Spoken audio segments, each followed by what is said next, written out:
Bonjour, dans cette seconde vidéo sur l'acoustique, nous allons voir plus précisément ce que sont les niveaux sonores. Alors nous savons qu'à l'oreille, nous pouvons distinguer les sons faibles et les sons forts, mais il est beaucoup plus difficile de dire à quelle grandeur physique cette sensation subjective est associée. Par exemple, dans le cas où on va doubler l'intensité sonore, la sensation sonore perçue par notre oreille n'est pas doublée. On peut l'imaginer par exemple, si on met deux violonistes en même temps, le son ne sera pas doublé. Si on a deux trompettistes, un orchestre, etc., le son pourrait devenir rapidement insupportable. Donc, nos oreilles ne mesurent pas les mêmes grandeurs de la même façon que les yeux. On peut prendre des exemples.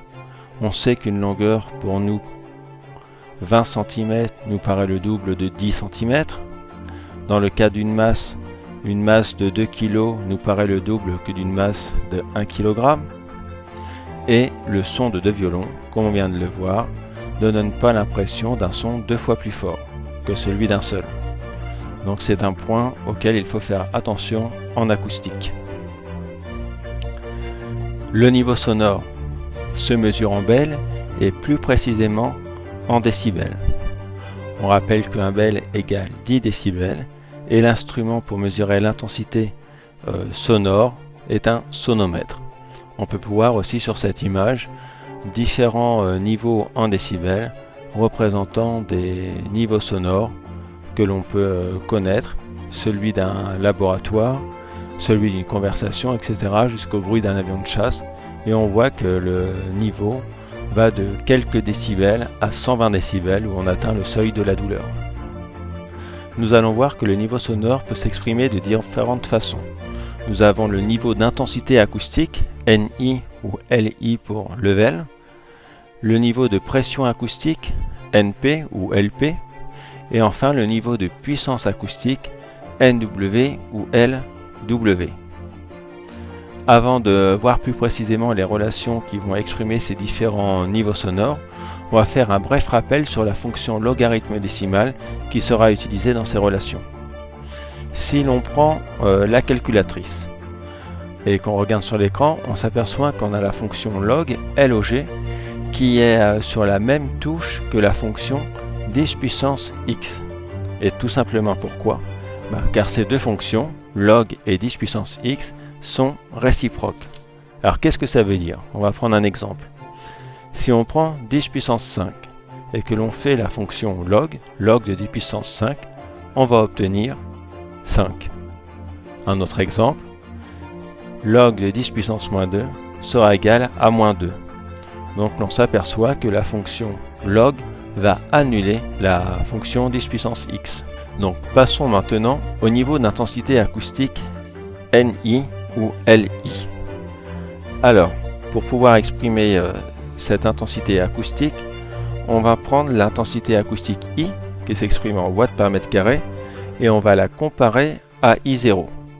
Alors, mais qu'est-ce que I0 ? I0, on va pouvoir le voir parce qu'on sait que les sons audibles vont de 1 fois 10 puissance moins 12 watts par mètre carré à 100 watts par mètre carré.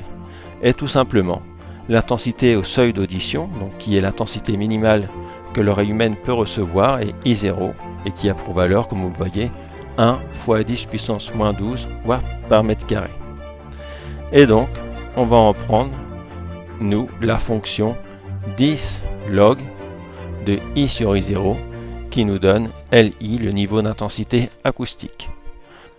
Donc, si nous résumons tout ça, le niveau sonore, donc le niveau d'intensité acoustique NI ou LI, s'exprime de la façon suivante, 10 log de I sur I0, avec LI qui est le niveau d'intensité en décibels, I l'intensité acoustique en watts par mètre carré, et I0, donc l'intensité de référence, on l'a vu tout à l'heure, qui est pour valeur 1 fois 10 puissance moins 12 watts par mètre carré.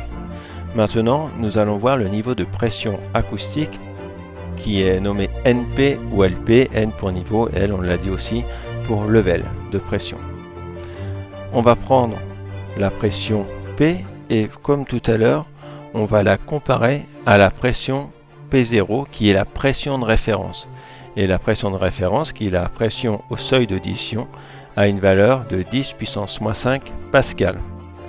Et donc, on va en faire la fonction 20 log de P sur P0, et donc LP sera égal à 20 log de P sur P0, avec le niveau de pression en décibels pour LP, le pression acoustique en pascal pour P, et la pression de référence de 2 fois 10 puissance moins 5 pascal pour P0. Donc voici la formule pour le niveau de pression acoustique. Et enfin, comme énoncé tout à l'heure, on va voir maintenant le niveau de puissance acoustique, donc NW ou LW.